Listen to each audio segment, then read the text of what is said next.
Alam mo na ba yung tinatawag na basic verification dito kay YouTube? Kung hindi pa, panoorin mo ng buo ang video na to dahil napaka-importante nito lalong-lalo na sa mga baguhan na content creator at mga aspiring YouTubers. So sa mga baguhan dyan, baka nagtataka kayo kung bakit hindi kayo makapaglagay ng thumbnails sa mga video ninyo, bakit hindi kayo makapag-upload ng 15 minutes na video, at baka nagtataka kayo bakit hindi kayo makapag-live streaming kay YouTube.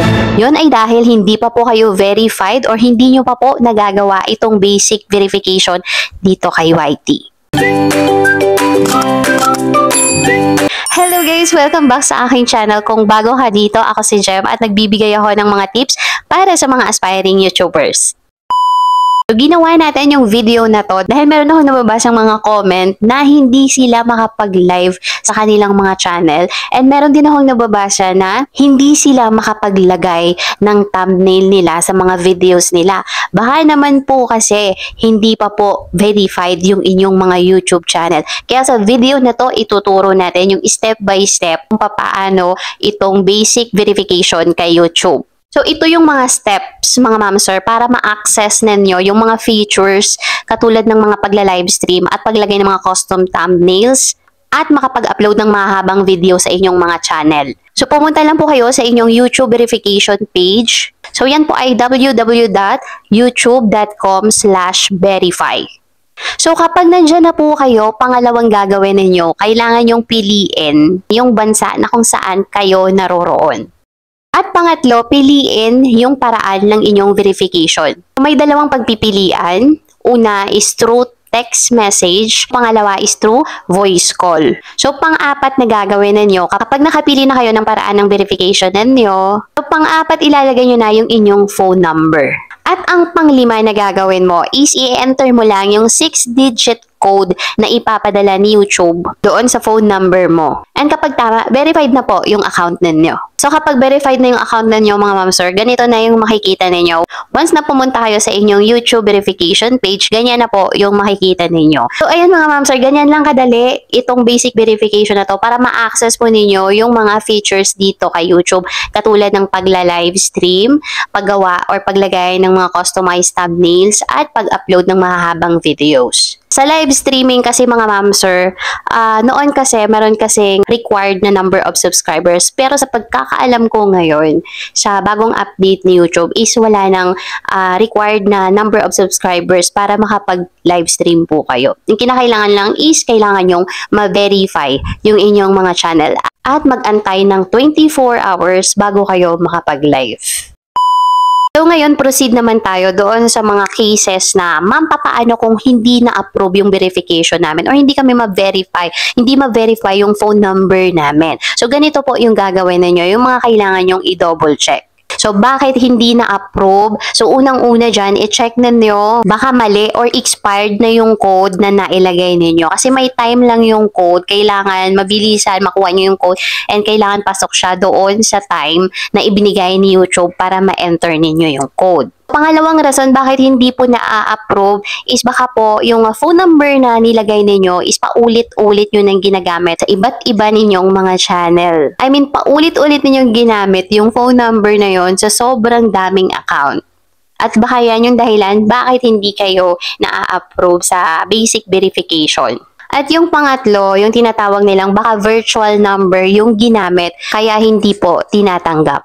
And lastly, baka may technical issue doon sa SIM o network provider. For example, delayed yung pagdating ng mga SMS. So, yung solution dyan mga ma'am sir, so kailangan yung gumamit ng active phone number na kayang makatanggap ng SMS or voice call. And pangalawang solusyon, kailangan hintayin po natin ng ilang oras bago tayo mag-request ulit ng panibagong code. So kapag request daw kasi tayo ng request, isa yan sa mga possibility kaya hindi po tayo na-approve sa verification. Lastly, kapag hindi pa talaga ay kailangan nyo ng subukan gumamit ng ibang phone number.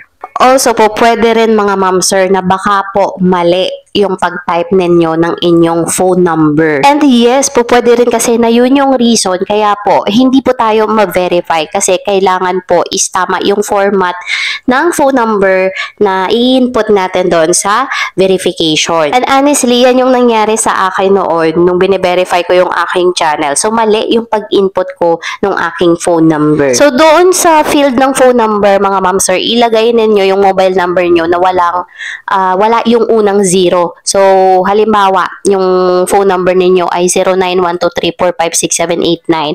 So, dapat yung ilalagay ninyo is start na kayo ng 9. Huwag mo na ilagay yung 0 para pasok siya doon sa format na +63 kasi yan yung mobile number code dito sa Pilipinas. Kaya no need na po maglagay ng 0 sa unahan ng inyong mobile number. So, ayun mga ma'am sir, kasi nung mga nakaraan, ang dami kong nababasa mga comments na about dito sa verification na to. And marami rin yung mga namumroblema kasi nga hindi ma-approve. So, I hope nakatulong sa inyo yung konting tutorial na to, yung step-by-step tutorial na to para ma-verify na yun yung mga channel, makagawa na kayo, makapaglagay na kayo ng customized thumbnail sa mga videos ninyo para mas lalong gumanda yung quality ng mga video natin. And also, para doon sa mga nagnanais na makapag-start na mag-live stream, ayan, sundan nyo lang po yung video tutorial na to. And if you think na nakatulong sa inyo at nagustuhan nyo yung video na to, please like and subscribe. At i-hit nyo na rin po yung ating notification bell na nandyan sa ibaba para lagi po kayong updated sa ating mga bagong videos. Ayan, bago ako mag-end sa video ko na to, gusto ko lang magpasalamat sa mga loyal and new subscribers ng ating channel, sa mga loyal viewers natin dyan, loyal supporters. Ayan, thank you po sa support ninyo, lalo na doon sa last video natin. Ayan, hindi ko inaasahan na ang daming makaka-relate doon sa last video natin na yon.